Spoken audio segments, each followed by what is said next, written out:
नेपाल में तख्ता पलट, भारत पर कितना असर? भारत का पड़ोसी राष्ट्र नेपाल जल रहा। काठमांडू की सड़कों पर दूसरे दिन भी विरोध प्रदर्शन आज जारी रहा। सोशल मीडिया पर प्रतिबंध के खिलाफ हजारों नेपाली नागरिक सोमवार को नेपाल की सड़कों पर उतर गए थे, लेकिन फिर यह आंदोलन सरकार विरोधी बन गया। इस प्रदर्शन में 20 लोगों की मौत हो गई, 200 से ज्यादा घायल हो गए। पीएम ओली को मजबूर होकर इस्तीफा देना पड़ा है। आप जानते हैं कि एक एक करके उनके मंत्रियों ने इस्तीफा दिया और फिर मजबूर होकर पीएम और राष्ट्रपति दोनों को इस्तीफा देना पड़ा। नेपाल सरकार ने पूरे काठमांडू में कर्फ्यू लगा रखा है, लेकिन आज सवाल गंभीर है, ओली की जगह किसको कुर्सी पर बिठाना चाहते हैं आंदोलनकारी? आपको बताऊंगी कि किसका नाम आगे कर रहे हैं आंदोलनकारी। क्या नेपाल में युवा आंदोलन की वजह से तख्ता पलट हुआ है या फिर चीन की वजह से नेपाल जल रहा है? नेपाल में इस तख्ता पलट से भारत पर असर क्या होगा, इसकी भी बात करूंगी। आज इन सब पर करूंगी बात, लेकिन सबसे पहले जो एक दिल दहला देने वाली खबर आ रही है नेपाल से, वो आपको बता देती हूं। नेपाल के पूर्व प्रधानमंत्री शेर बहादुर देउबा पर किस तरह हमला किया है प्रदर्शनकारियों ने, उसकी तस्वीर आपको दिखाना चाहती हूं। नेपाल में पूर्व पीएम की पत्नी की हत्या कर दी गई है। झालानाथ खनल की पत्नी को जिंदा जला दिया गया है। तो ये जो तस्वीर आपको दिखा रही हूं, पूर्व पीएम की पत्नी को जिंदा जला दिया गया है। ये तस्वीर जरा देख लीजिए।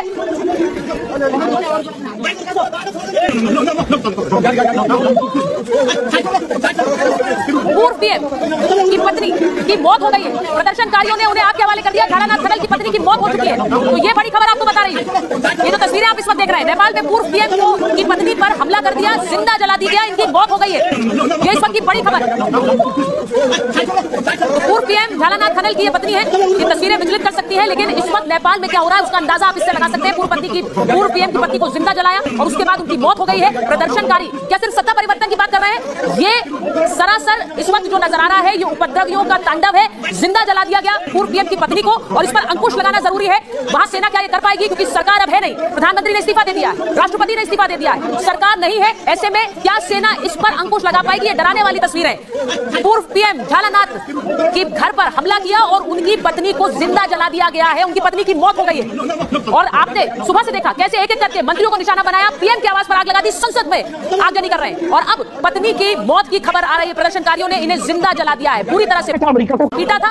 और इसी के साथ साथ सिर्फ ये नहीं है, नेपाल के पूर्व पीएम को पूर्व पीएम शेर बहादुर देउबा, प्रदर्शनकारियों के चंगुल से इन्हें सेना ने छुड़ाया। जो तस्वीर आपको मैं दिखाऊंगी, जरा इसे फुल फ्रेम दिखाइए, क्योंकि शेर बहादुर देउबा प्रदर्शनकारियों ने घेर लिया, लहूलुहान कर दिया। पीएम पूर्व पीएम है ये नेपाल के, लहूलुहान कर दिया। इन्हें मारने पर उतारू थे, सेना ने किसी तरह इन्हें बचाया है। ये तस्वीर देखिए, कपड़े फाड़ दिए, कपड़ों पर खून लगा है, इन्हें मारने पर उतारू थे। आप पीड़ा देखिए इनके चेहरे की।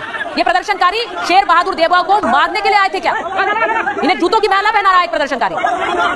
दो तस्वीर आप देख रहे हैं, प्रदर्शनकारियों ने इन्हें घेर लिया, इसके बाद इन्हें इनके खून के प्यासे नजर आ रहे थे। देखिए एक व्यक्ति तो वीडियो भी बना रहा है। इन्हें बुरी तरह से पीटा जा रहा था, लहूलुहान कर दिया। सेना वहां पहुंच गई और इन्हें समय रहते बचा लिया, वरना क्या पता था इनके साथ क्या हो जाता। जो एक पूर्व पीएम की पत्नी को जिंदा जला सकते हैं, वो दूसरे पूर्व पीएम के साथ क्या कर सकते हैं, किसी को नहीं पता है। क्या ये पूरी की पूरी भीड़ हिंसक हो गई है? इसे रोकने के लिए इस वक्त वहां पर सेना क्या कर रही है, जरा सोचिए। इस पर बहुत गंभीरता से वहां पर सेना को काम करना होगा, क्योंकि इस वक्त बहुत मुश्किल की स्थिति नजर आती है। ये सिर्फ तस्वीर एक नहीं है, मैं आपको आज की वो तस्वीर दिखाती हूं जिस पर सबसे ज्यादा सवाल उठ रहे हैं। और सवाल ये उठ रहे हैं कि जब प्रदर्शनकारी देश की संसद को आग के हवाले करते हैं, जो आप इस वक्त देख रहे हैं, वहां पर तांडव मचाने पहुंच जाए। देश की, नेपाल की संसद को आग के हवाले कर दिया गया। ये जो आपकी आग की लपटें देख रहे हैं, भीड़ वहां पहुंच गई और संसद को आग के हवाले कर दिया। अगर यह स्थिति हो जाए तो आप समझ लीजिए कि सरकार गायब है और वहां नियंत्रण खो बैठे हैं। तो यह तस्वीर सामने आई। दूसरी तस्वीर आपको दिखाती हूं। अब ये जो आप तस्वीर देख रहे हैं, ये जो आग की लपटें देख रहे हैं, ये पूर्व पीएम, ये पीएम केपी ओली की आवाज की है। केपी ओली जो कि प्रधानमंत्री है, जिन्होंने इस्तीफा दिया है, अब उनके घर पर भीड़ पहुंची और उसे आग के हवाले कर दिया है। ये तस्वीर देखिए जरा,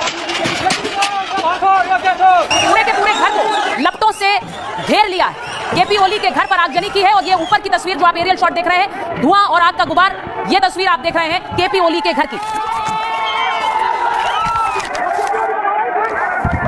अब ये जो तस्वीरें सामने आई हैं, सबसे बड़ी बात यह है कि 24 घंटे के अंदर नेपाल में कैसे तस्वीर बदल गई, उसकी आपको एक उदाहरण देना चाह रही हूं। नेपाली पीएम केपी ओली ने इस्तीफा दे दिया, राष्ट्रपति ने भी इस्तीफा दे दिया है, लेकिन पहली बार नेपाल की संसद पर आक्रमण हुआ। इससे पहले कभी ऐसा नहीं हुआ है। नेपाल में कई जगहों पर सेना ने कमान संभाल ली है। वहां आपने देखा प्रधानमंत्री, पूर्व पीएम को भी सेना नहीं बचाया। नेपाल में पेट्रोल पंप्स, उन पर पुलिस ने कब्जा कर लिया है, पुलिस के नियंत्रण में है वो। नेपाल में आर्मी के कंट्रोल में सभी अस्पताल हैं, आर्मी को टेक ओवर करना पड़ा। और आर्मी चीफ ने कहा था कि हम नियंत्रण तभी लेंगे जब प्रधानमंत्री इस्तीफा देंगे। प्रधानमंत्री ने इस्तीफा दे दिया। नेपाल में सिर्फ जो ग्रोसरी के स्टोर्स हैं, वो इस वक्त चल रहे हैं और जो मेडिकल दवाएं स्टोर्स हैं वो चल रहे हैं। हिंसा के बीच नेपाल के जो सभी मार्केट है, सभी बाजार है, वो बंद कर दिए गए। हिंसा के बीच नेपाल के सभी पेट्रोल पंप भी बंद है, जैसा मैंने कहा कि पुलिस ने उन पर नियंत्रण ले लिया है। स्कूल कॉलेज भी अगले आदेश तक बंद रहेंगे। ऐसी स्थिति में स्कूल कॉलेज चल भी नहीं सकते। नेपाल की संसद भवन में आज जो तोड़फोड़ आगजनी हुई उसकी तस्वीर मैंने आपको दिखाई। राष्ट्रपति और पीएम ओली के घर को भी जला दिया गया और राष्ट्रपति आवास के बाहर गोलीबारी की गई, जिसके बाद सुरक्षाकर्मी ही वहां से भाग गए। पूर्व प्रधानमंत्री और कई मंत्रियों के घर को फूंक दिया गया है। आप अंदाजा नहीं लगा सकते हैं कि वहां पर इस वक्त हालात क्या हैं। अब आपको एक ऐसी तस्वीर दिखाती हूं जिससे आपको हालात का अंदाजा होगा। पुलिसकर्मी भी